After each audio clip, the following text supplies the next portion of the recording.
Just like normal online ads that you guys are buying, the offline ones, we see some work, we see some don't. You can't just go buy offline ads and expect them all to work extremely well. All right, so we're going to talk about if offline ads actually work. Neil, I came up with this topic because I was looking at a tweet, and this tweet here says, I'm going to share it on my screen actually. So it says, why B2B companies buy airport ads. So vast majority of IT buyers travel, and according to Nielsen, 80% notice airport ads, 42% take action after seeing an airport ad, 36% visit a website associated with an airport ad. And so then it also says 900 million flyers will board a plane via an HSBC branded gate this year. Have you seen the HSBC branding gates? A lot of times when you Everywhere. board a terminal, it says HSBC. I've seen Yep. that for so many years. It's great Yep. branding. Yep. But do you use HSBC? Actually, I do, but You I do. use them before that. Okay. I Back in the day, we were banking with the bank. It got acquired. That bank got acquired by another bank, and that bank eventually got acquired by HSBC. So that's how I ended up there. Not because I signed up with HSBC. It was more so a bank account that I had when I was like 8 years old with my dad. Yeah. Look, I remember when the crypto stuff was really hot. It was a bull market, right? And all the Miami airport ads were like BlockFi. It was like this exchange, that exchange. Actually, when I went to Turkey recently, Neil, there's a crypto exchange that has all the gates branded. Literally, like, it's inscribed into the gate, and like they took over everything, right? So yeah, I think it's just what I say. I did start look. I did go to their website afterwards, and I started looking them up. So I actually took an action there. So.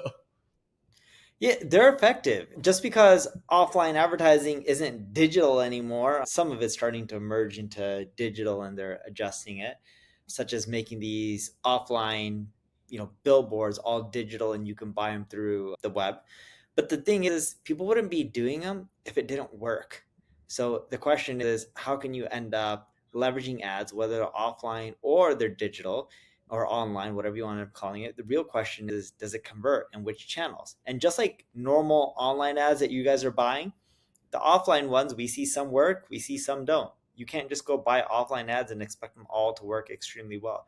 You got to think about where are your target customers and audience, and how do you get in front of them? And more importantly, what's a creative that you use to grab their attention so that they're willing to take action?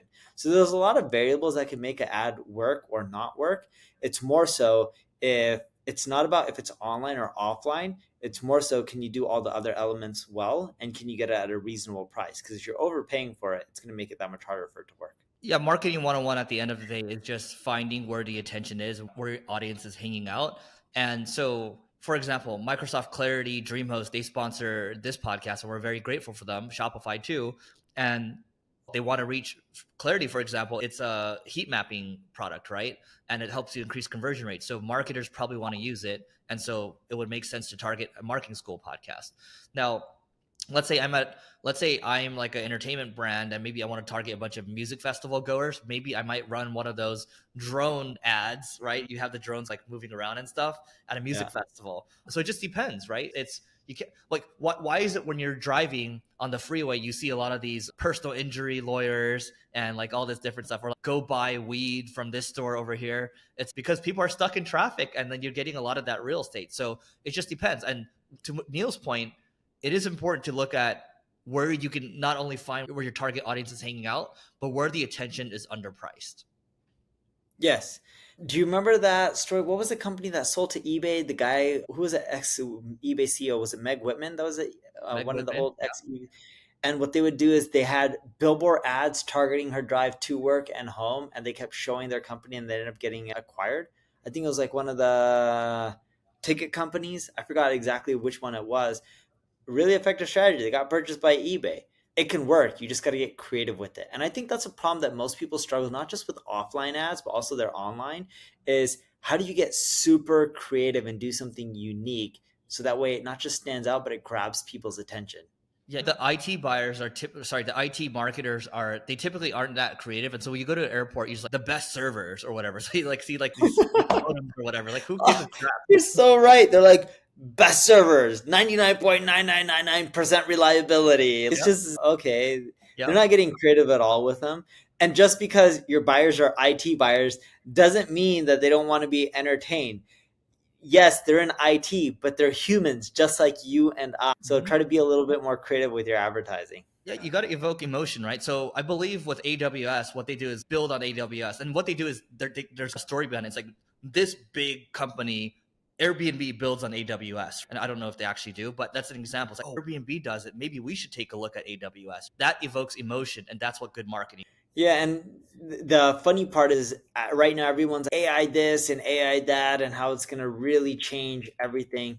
But the thing about AI is if you are doing the same thing as everyone else, it's going to create more Me Too campaigns. And when we say Me Too, we're not talking about gender or that women's movement of harassment. We're talking about Me Too, like Where's Waldo? With Where's Waldo, everyone's in that.